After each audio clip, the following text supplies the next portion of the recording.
ಮಧ್ವಾಚಾರ್ಯರು ತಮ್ಮ ಕೃಷ್ಣಾಮೃತ ಮಹಾರ್ಣವ ಎನ್ನುವಂಥ ಗ್ರಂಥದಲ್ಲಿ ಉಲ್ಲೇಖ ಮಾಡಿದ್ದಾರೆ. ಪುರಾಣಗಳ ಕೆಲವೊಂದು ಅಪೂರ್ವ ಶ್ಲೋಕಗಳನ್ನು, ನಿತ್ಯಾನುಸಂಧಾನಕ್ಕೆ ಪೂರಕವಾಗುವ ಶ್ಲೋಕಗಳನ್ನೆಲ್ಲ ಆ ಗ್ರಂಥದಲ್ಲಿ ಅವರು ಉಲ್ಲೇಖ ಮಾಡಿದ್ದಾರೆ. ಇಲ್ಲಿರುವ ಧ್ರುವನಿಗೆ ಆ ಋಷಿಗಳು ಯಾವ ಉಪದೇಶವನ್ನು ಕೊಟ್ಟಿದ್ದಾರೋ ಆ ಎಲ್ಲ ಮಾತುಗಳನ್ನು ಆ ಗ್ರಂಥದಲ್ಲಿ ನಾವು ನೋಡಬಹುದು. ಮರೀಚಿಗಳು ಹೇಳ್ತಾರಂತೆ, ಅನಾರಾಧಿತ ಗೋವಿಂದೈರ್ನರೈಸ್ಥಾನಂ ನೃಪಾತ್ಮಜ ನಹಿ ಸಂಪ್ರಾಪ್ಯತೆ ಶ್ರೇಷ್ಠಂ ತಸ್ಮಾದಾರಾಧಯಾಚ್ಯುತಂ. ಧ್ರುವ, ನೀನು ತಪಸ್ಸಿಗೋಸ್ಕರವೇ ಹೊರಟವ. ನಿನ್ನ ಒಳಗೊಂದು ದಾರ್ಢ್ಯ ಇದೆ, ದೇವರನ್ನು ಕಾಣಲೇಬೇಕು ಎನ್ನುವಂತಹ ತುಡಿತ ಇದೆ. ಆದ್ದರಿಂದ ನಿಮಗೆ ನಾನು ಉಪದೇಶವನ್ನು ಮಾಡ್ತೇವೆ. ಅನಾರಾಧಿತ ಗೋವಿಂದೈಹಿ, ನೃಪಾತ್ಮಜ ಅಂತ ಸಂಬೋಧನೆ ಮಾಡ್ತಾರೆ. ಓ ರಾಜನ ಮಗನೇ, ನೀನು ಯಾವತ್ತಾದರೂ ಭಗವಂತನ ಆರಾಧನೆಯನ್ನು ಮಾಡದೇ ಇದ್ದರೆ ಶ್ರೇಷ್ಠಂ ಸ್ಥಾನಂ ನಹಿ ಸಂಪ್ರಾಪ್ಯತೆ, ಅತ್ಯಂತ ಉತ್ತಮವಾದಂತಹ ಸ್ಥಾನವನ್ನು ಯಾರೂ ಕೂಡ ಪಡೆಯುವುದು ಸಾಧ್ಯ ಇಲ್ಲ. ದೇವರ ಆರಾಧನೆ ಮಾಡದೆ ಶ್ರೇಷ್ಠ ಸ್ಥಾನ ಸಿಗಬೇಕು ಅಂತ ಬಯಸುವ ಹಾಗೇ ಇಲ್ಲ. ನಾವು ಯಾವುದೋ ತೀರಾ ಸಣ್ಣ ಕಾಮನೆಯನ್ನೇ ದೊಡ್ಡದು ಅಂತ ಯೋಚನೆ ಮಾಡಿಕೊಂಡಿರ್ತೇವೆ. ಶ್ರೇಷ್ಠವಾದ ಸ್ಥಾನ ಅದು ಮೋಕ್ಷ ಇರಬಹುದು, ಅಥವಾ ಅದಕ್ಕಿಂತ ಕೆಳಗಿನ ಸಾಧನೆಗೆ ಪೂರಕವಾದ ಲೋಕಗಳಿರಬಹುದು. ಅಂತಹ ಸ್ಥಾನ ಸಿಗಬೇಕು ಅಂತ ಇದ್ದರೆ ಗೋವಿಂದನ ಆರಾಧನೆಯನ್ನು ಪ್ರತಿಯೊಬ್ಬರೂ ಕೂಡ ಮಾಡಬೇಕು. ಗೋವಿಂದ ಅಂತ ಹೇಳ್ತಾ ಇದ್ದಾರೆ. ಗೋ ಅಂತಂದರೆ ವೇದ. ಆ ವೇದಗಳಿಂದ ಸ್ತೋತ್ರ ಮಾಡಲ್ಪಡುವನಾದ್ದರಿಂದ ದೇವರು ಗೋವಿಂದ.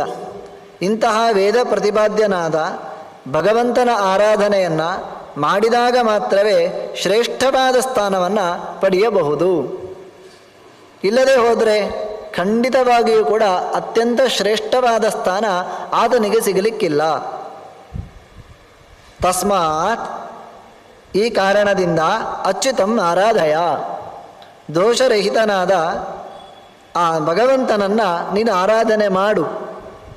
ಅವನನ್ನು ಬಿಟ್ಟರೆ ಬೇರೆ ಗತಿ ಇಲ್ಲ ಅಂತ ಋಷಿಗಳು ಹೃದಯಪೂರ್ವಕ ಉಪದೇಶ ಮಾಡ್ತಾ ಇದ್ದಾರೆ. ಅತ್ರಿಗಳು ನುಡಿತಾ ಇದ್ದಾರೆ, ಪರಃಪರಾಣಾಂ ಪುರುಷೋ ಯಸ್ಯ ತುಷ್ಟೋ ಜನಾರ್ದನಃ ಸಂಪ್ರಾಪ್ನೋತ್ಯಕ್ಷಯಂ ಸ್ಥಾನಂ ಸತ್ಯಮೇ ತನ್ಮಯೋದಿ ಏತತ್ ಸತ್ಯಂ ಮಯೋದಿತಂ. ಆಚಾರ್ಯರ ಮಾತಿರ್ಬೋದು, ಸತ್ಯಮೇತನ್ಮಯೋದಿತಂ ಅಂತ ಅಲ್ಲಿ ಆ ಪಾಠ ಇದೆ. ಆಚಾರ್ಯರ ಕಾಲದಲ್ಲಿ ಪುರಾಣದ ಪಾಠ ಹಾಗಿದ್ದಿರಲೂಬಹುದು. ಪರಃಪರಾಣಾಂ ಪುರುಷಃ ಯಸ್ಯ ತುಷ್ಟೋ ಜನಾರ್ದನಃ, ಅವನು ಎಂಥವನು? ಭಗವಂತ. ಪರಃಪರಾಣ, ದೊಡ್ಡವರು ಅಂತ ಯಾರೆಲ್ಲ ಇದ್ದಾರೋ, ಇಲ್ಲಿರುವ ಎಲ್ಲರಿಗೂ ಕೂಡ ಋಷಿಗಳು ದೊಡ್ಡವರು.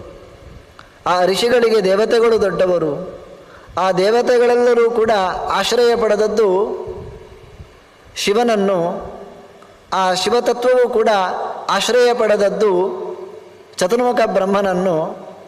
ಚತುರ್ಮುಖ ಬ್ರಹ್ಮನೂ ಕೂಡ ಆಶ್ರಯ ಪಡೆದದ್ದು ಯಾರನ್ನು? ಅದು ನಾರಾಯಣನನ್ನು. ಇದನ್ನು ಮಹಾಭಾರತದಲ್ಲಿ ಕೃಷ್ಣ ಪರಮಾತ್ಮ ಹೇಳ್ತಾನೆ ಧರ್ಮರಾಜನಿಗೆ ಹೇಳುವಾಗ, ಬ್ರಹ್ಮ ಮಾಮಾಶ್ರಿತೋ ನಿತ್ಯಂ ನಾಹಂ ಕಂಚಿದುಪಾಶ್ರಿತಃ. ದೇವತೆಗಳೆಲ್ಲ ಶಿವನ ಆಶ್ರಯದಲ್ಲಿದ್ದರೆ ಆ ಶಿವ ಚತುರ್ಮುಖ ಬ್ರಹ್ಮನ ಆಶ್ರಯದಲ್ಲಿದ್ದಾನೆ. ಆ ಚತುರ್ಮುಖ ಬ್ರಹ್ಮ ಮಾಮಾಶ್ರಿತ, ನನ್ನ ಆಶ್ರಯದಲ್ಲಿದ್ದಾನೆ. ನಾನು ಮಾತ್ರ ಯಾರ ಆಶ್ರಯದಲ್ಲಿಯೂ ಕೂಡ ಇಲ್ಲ. ನಾನು ಪರಶಕ್ತಿ, ನಾನು ಸರ್ವೋತ್ತಮನಿದ್ದೇನೆ ಅಂತ. ಹಾಗೆ ಪರಃಪರಾಣಾಂ ಪುರುಷಃ, ಅವನು ದೊಡ್ಡವರಿಗೆಲ್ಲ ದೊಡ್ಡವನು. ಅವನ ಆಚೆಗೆ ಇನ್ನೊಬ್ಬ ಇಲ್ಲ. ಮತ್ತಃ ಪರತರಂ ನಾಣ್ಯತ್, ಭಗವದ್ಗೀತೆಯಲ್ಲಿ ಕೃಷ್ಣ ಹೇಳುವ ಮಾತು. ಅವನು ದೊಡ್ಡವನು, ಇವರು ಸಣ್ಣವರು ಅಂತ ತೀರ್ಮಾನ ಮಾಡಲಿಕ್ಕೆ ನಮಗಿರುವ ಏಕೈಕ ವಸ್ತು ಅದು ಶಾಸ್ತ್ರಗಳು. ಅವರೆಲ್ಲ ಅತೀಂದ್ರಿಯವಾದ ಶಕ್ತಿಗಳು. ನಾವು ಅವರನ್ನು ನೋಡಲಿಲ್ಲ. ಮತ್ತು ಅವರನ್ನು ನೋಡುವುದು ಹೇಗೆ? ಶಾಸ್ತ್ರದ ಮೂಲಕ. ಶಾಸ್ತ್ರ ಅಂತಂದರೆ ಭಾರತ, ಭಗವದ್ಗೀತೆ, ವೇದಗಳು ಇವೆಲ್ಲ ಶಾಸ್ತ್ರ ಗ್ರಂಥಗಳು. ಗೀತೆಯಲ್ಲಿ ಕೃಷ್ಣ ಪರಮಾತ್ಮ ಏನು ಹೇಳ್ತಾನೆ, ನನಗಿಂತ ಆಚೆಗೆ ದೊಡ್ಡವರು ಅಂತ ಯಾರೂ ಕೂಡ ಇಲ್ಲ ಅಂತ. ಪರಃಪರಾಣಾಂ ಪುರುಷಃ, ಇಂತಹ ಭಗವಂತ ಯಸ್ಯ ತುಷ್ಟಃ, ಯಾರಿಗೆ ಸಂತೋಷಗೊಂಡಿದ್ದಾನೋ, ಯಾರ ಮೇಲೆ ಪ್ರೀತನಾಗಿದ್ದಾನೋ, ಸಂಪ್ರಾಪ್ನೋತ್ಯಕ್ಷಯಂ ಸ್ಥಾನಂ, ಅಂಥವನು ಅಕ್ಷಯಂ ಸ್ಥಾನಂ, ನಾಶರಹಿತವಾದ ಲೋಕವನ್ನು ಪಡೀತಾನೆ. ಸುಮ್ಮನೆ ಅಂತ ಅನುಮಾನ ಬಂದರೆ ಅತ್ರಿಗಳು ಹೇಳ್ತಾ ಇದ್ದಾರೆ, ಸತ್ಯಮೇತನ್ಮಯೋದಿತಂ, ಏತತ್ ಸತ್ಯಂ ಮಯೋದಿತಂ, ಇದರಲ್ಲಿ ಯಾವುದೇ ರೀತಿಯ ಸುಳ್ಳು ಇಲ್ಲ. ಇನ್ನು ಮತ್ತೆ ಇದನ್ನು ಬೇರೆಯವರ ಹತ್ರ ಬಳಿ ಕೇಳಲಿಕ್ಕೆ ಹೋಗಲಿಕ್ಕಿಲ್ಲ. ಏತತ್ ಸತ್ಯಂ, ಅತ್ರಿಗಳು ಹೇಳಿದ ಮೇಲೂ ಸಂಶಯ ಪಟ್ಟರೆ ಅದು ನಮ್ಮ ದೌರ್ಬಲ್ಯ. ಏತತ್ ಸತ್ಯಂ ಮಯೋದಿತಂ, ಹಾಗಾಗಿ ಧ್ರುವ ನೀನು ತೆಗೆದುಕೊಂಡ ತೀರ್ಮಾನ ಏನಿದೆ ಅದು ಸರಿಯಾಗಿಯೇ ಇದೆ, ನೀನು ಭಗವಂತನ ಕುರಿತು ತಪಸ್ಸನ್ನು ಮಾಡು ಅಂತ. ಆಮೇಲೆ ಅಂಗಿರಸ್ ಋಷಿಗಳು ಹೇಳ್ತಾ ಇದ್ದಾರೆ, ಯಸ್ಯಾಂತ ಸರ್ವಮೇ ವೇದಂ ಅಚ್ಯುತಸ್ಯಾವ್ಯಯಾತ್ಮನಃ ತಮಾರಾಧಯ ಗೋವಿಂದಂ ಸ್ಥಾನಮಗ್ರ್ಯಂ ಯದೀಚ್ಛಸಿ. ಧ್ರುವ, ಒಂದು ವೇಳೆ ಅಗ್ರಂ ಸ್ಥಾನಂ ಯದೀಚ್ಛಸಿ, ದೊಡ್ಡ ಸ್ಥಾನ ಬೇಕು, ನಿನ್ನ ಬಯಕೆ ಏನು? ಅತ್ಯಂತ ಉತ್ತಮವಾದ ಸ್ಥಾನ ನನಗೆ ಬೇಕು ಅಂತ ನೀನು ಕೇಳಿದ್ದಲ್ವೋ? ಎಲ್ಲರೂ ಹಾಗೆ ಹೇಳ್ತಾ ಇದ್ದಾರೆ.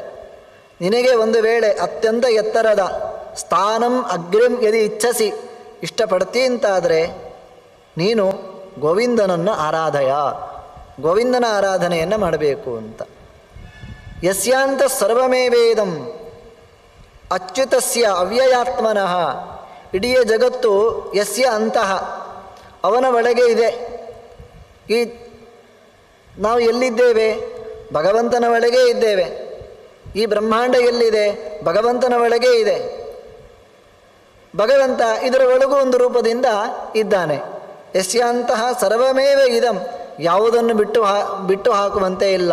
ಯಾವ ವಸ್ತುಗಳಿವೆಯೋ ಆ ಎಲ್ಲ ವಸ್ತುಗಳು ಕೂಡ ಪರಮಾತ್ಮನ ಒಳಗೆ ಆಶ್ರಯವನ್ನು ಪಡೆದಿದೆ. ಅವನು ಎಂಥವನು? ಅಚ್ಯುತ, ಅವನಲ್ಲಿ ಯಾವುದೇ ರೀತಿಯಾದ ಡಿಫೆಕ್ಟ್, ದೋಷಗಳು ಅವನಲ್ಲಿ ಇಲ್ಲ. ಅವ್ಯಯ, ಅವನಿಗೆ ನಾಶ ಎನ್ನುವಂಥದ್ದು ಇಲ್ಲ. ನಮಗೆ ಯಾವುದಾದ್ರೂ ಒಂದು ರೀತಿಯಿಂದ ನಾಶ ಎನ್ನುವಂಥದ್ದು ಇದೆ. ದೇವತೆಗಳಿಗೂ ಇರಬಹುದು, ಅವರಿಗೂ ಒಂದಲ್ಲ ಒಂದು ರೀತಿಯ ನಾಶ ಎನ್ನುವಂಥದ್ದು ಇದೆ. ನಾಶಃ ಚತುರ್ವಿಧ ಪ್ರೋಕ್ತಃ ಅಂತ ಶಾಸ್ತ್ರದ ವಚನ. ನಾಶ ಕೇವಲ ಸಾಯುವುದು ಮಾತ್ರ ನಾಶ ಅಲ್ಲ, ದೇಹ ಬಂದು ದೇಹದ ಸ್ಪರ್ಶ, ಅದೇ ರೀತಿಯಾಗಿ ದುಃಖ ಪಡುವಂಥದ್ದು, ಇದೆಲ್ಲ ಒಂದಲ್ಲ ಒಂದು ರೀತಿಯ ನಾಶ ಪ್ರತಿಯೊಬ್ಬರಿಗೂ ಕೂಡ ಇದೆ.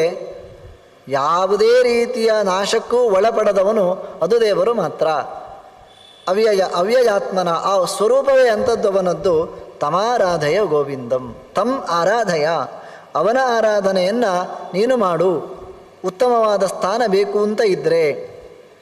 ಆಮೇಲೆ ಪುಲಸ್ತ್ಯರ ಮಾತು, ಪರಂ ಬ್ರಹ್ಮ ಪರಂ ಧಾಮ ಯೋಸೋ ಬ್ರಹ್ಮ ತಥಾ ಪರಂ ತಮಾರಾಧ್ಯ ಹರಿಂ ಯಾತಿ ಮುಕ್ತಿಮಪ್ಯತಿ ದುರ್ಲಭಾಂ.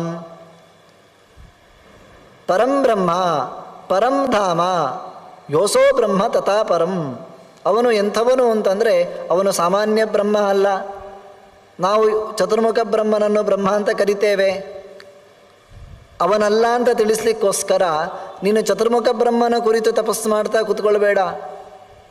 ಪರಂ ಬ್ರಹ್ಮನೊಬ್ಬನಿದ್ದಾನೆ, ಅವನು ಆ ಚತುರ್ಮುಖ ಬ್ರಹ್ಮನಿಗೂ ಕೂಡ ಹುಟ್ಟು ಕೊಟ್ಟವನು, ಅವನ ಹುಟ್ಟಿಗೂ ಕೂಡ ಕಾರಣನಾದವನು, ಅತ್ಯಂತ ಎತ್ತರದವನು, ಗುಣಪೂರ್ಣನಾಗಿ ಇರುವವನು, ಎಲ್ಲರಿಗೂ ಕೊನೆಯ ಧಾಮ ಅವನೇ. ಬೇರೆ ಯಾರು ಕೊನೆಯ ಆಶ್ರಯ ಬೇರೆ ಯಾರೂ ಕೂಡ ಇಲ್ಲ. ಅಂತಹ ಪರಿಪೂರ್ಣನಾದಂತಹ ಭಗವಂತನ ಆರಾಧನೆಯನ್ನು ಮಾಡಿದವರೆಲ್ಲ ಹರಿಮ್ಯಾತಿ, ಶ್ರೀಹರಿಯ ಲೋಕಕ್ಕೆ ಹೋಗ್ತಾರೆ. ಮುಕ್ತಿಮಪ್ಯತಿ ದುರ್ಲಭ, ಅತಿ ದುರ್ಲಭಾಂ ಮುಕ್ತಿಂ ಅಪಿಯೇತಿ, ಅತ್ಯಂತ ದುರ್ಲಭ. ಏನನ್ನಾದರೂ ಮಾಡಿ ಯಾವುದಾದ್ರೂ ಒಂದು ಲೋಕವನ್ನು ಸಂಪಾದನೆ ಮಾಡಬಹುದು, ತುಂಬ ಕಷ್ಟಪಟ್ಟು ಯಜ್ಞಯಾಗಗಳ ಬೆನ್ನ ಹಿಂದೆ ಬಿದ್ದು. ಆದರೆ ಮುಕ್ತಿಯನ್ನು ಪಡಿಬೇಕು ಅಂತಾದರೆ ಅದು ಅತ್ಯಂತ ದುರ್ಲಭ ಅಂತಂದರೆ ಅತ್ಯಂತ ದುರ್ಲಭ. ನಿರಂತರ ಭಗವಂತನ ಸ್ಮರಣೆ ಅದಕ್ಕೆ ಪೂರಕವಾಗಿರುತ್ತದೆ. ಅತಿ ದುರ್ಲಭವಾದದ್ದು, ಅತ್ಯಂತ ದುರ್ಲಭವಾದ ಮುಕ್ತಿ ಬೇಕಿದ್ದರೂ ಕೂಡ ನೀನು ಪೂಜೆ ಮಾಡಬೇಕು ಅವನದ್ದೇ.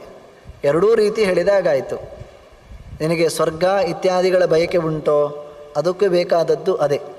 ಇಲ್ಲ ಏನು ಬೇಡ ನನಗೆ, ಹಾಗಿದ್ದರೂ ಮಾಡಬೇಕು ತಪಸ್ಸು ಭಗವಂತನದ್ದೇ. ಏನು ಬೇಡ ಅಂತಾದರೂ ಮುಕ್ತಿ ಎನ್ನುವಂತಾದರೂ ಬೇಕೇ ಬೇಕಲ್ವ. ಮತ್ತೆ ಮತ್ತೆ ಗರ್ಭದ ಒಳಗೆ ಬರಲಿಕ್ಕೆ ಯಾರಿಗಿಷ್ಟ ಇದೆ? ಸಾಧಕರು ಯಾರೂ ಅದನ್ನು ಇಷ್ಟಪಡುವುದಿಲ್ಲ. ಹಾಗಿದ್ದಾಗ ಮುಕ್ತಿ ಬೇಕು ಅಂತ ಇದ್ದರೂ ಮಾಡಬೇಕು. ಅಕಾಮ ಸರ್ವಕಾಮೋವ ಮೋಕ್ಷಕಾಮ ಉದಾರಧೀಹಿ ತೀವ್ರೇಣ ಭಕ್ತಿಯೋಗೇನ ಅಂತ ಭಾಗವತ ಹೇಳ್ತಾ ಇದೆ. ಯಾವುದೇ ಕಾಮನೆ ಇಲ್ಲದೇ ಇದ್ದಾಗಲೂ, ದೇವರು ಬೇಕು ಎನ್ನುವ ಕಾಮ ಇದ್ದಾಗಲೂ ತೀವ್ರೇಣ ಭಕ್ತಿಯೋಗೇನ ಯಜೇತ ಪುರುಷಂ ಪರಂ. ನಾವು ಸರ್ವಸಮರ್ಥನಾದ ಸರ್ವೋತ್ತಮನಾದ ಭಗವಂತನ ಆರಾಧನೆಯನ್ನು ಮಾಡಲೇಬೇಕು.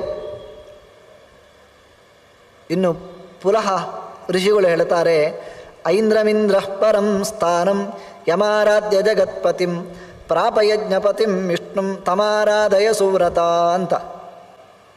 ಇಂದ್ರ, ಧ್ರುವ, ನಿನಗೊಂದು ವಿಷಯ ಗೊತ್ತಾ? 3 ಲೋಕದ ಅಧಿಪತಿ ಇದ್ದಾನಲ್ವ ಇಂದ್ರ, ಹೌದು. ಅವನ ಸ್ಥಾನ ಪಡೆದದ್ದು ಹೇಗೆ? ಅವನು ನೇರ ಹೋಗಿ ಕೂತದ್ದಲ್ಲ ಇಂದ್ರನ ಪದವಿಯಲ್ಲಿ, ಆ ಸ್ಥಾನದಲ್ಲಿ. ಮತ್ತೆ ಐಂದ್ರಂ ಸ್ಥಾನಂ ಯಮಾರಾಧ್ಯ ಜಗತ್ಪತಿಂ ಪ್ರಾಪ ಇಡೀ ಜಗತ್ತಿನ ಪತಿಯಾದ ಜಗನ್ನಾಥನಾದಂತಹ ಭಗವಂತನ ಆರಾಧನೆಯನ್ನು ಮಾಡಿ ಇಂದ್ರನ ಸ್ಥಾನದಲ್ಲಿ ಕೂತಿದ್ದಾನೆ. ಅವನಿಗೂ ಅವನ ಸ್ಥಾನ ಸಿಕ್ಕಿದ್ದು ತನ್ನ ಸಾಮರ್ಥ್ಯದಿಂದ ಅಲ್ಲ, ಭಗವಂತನ ಅನುಗ್ರಹ. ಭಗವಂತನ ಕುರಿತು ತಪಸ್ಸು ಮಾಡಿದ, ಭಗವಂತನ ಆರಾಧನೆಯನ್ನು ಮಾಡಿದ, ಭಗವಂತ ಅವನ ಆರಾಧನೆಗೆ ಒಲಿದು ಆ ಸ್ಥಾನವನ್ನು ಆ ಇಂದ್ರನಿಗೆ ಕೊಟ್ಟಿದ್ದಾನೆ.